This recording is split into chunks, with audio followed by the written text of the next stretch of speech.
Well, welcome back.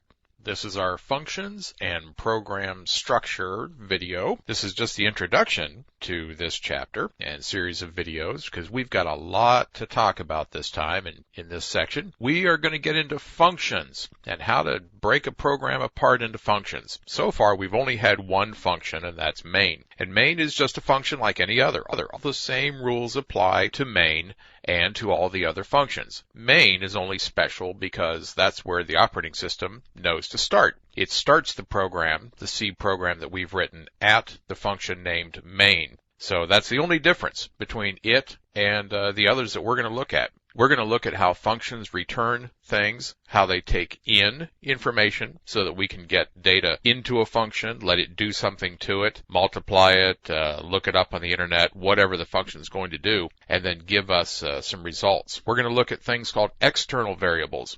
Those are variables that are known to many different functions because they actually are stored outside of where the functions store their variables. Those are automatics. We've already seen those like I and A and B and simple little variables like that. So we'll look at externals. We'll look at scope rules, which is how a variable hangs around. Does it need to be initialized? Does it get its own initialization done? And then who can get to it?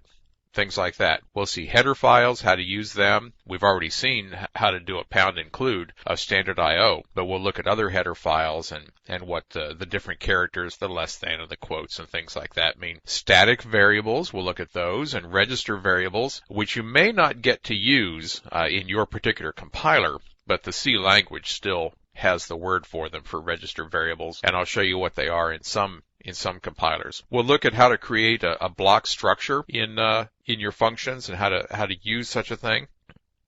We'll also look at the initialization of variables and of functions and other things in the program structure. Recursion, what it is, how to avoid it if you want to, or how to enable a function to be recursive so that it can call itself and not get into a chasing its own tail kind of situation. And then finally, in this section of videos, we'll look at the C preprocessor, what it does for you, and how you can use it to your advantage. So that's where we're going. Hang on and go on to the next video.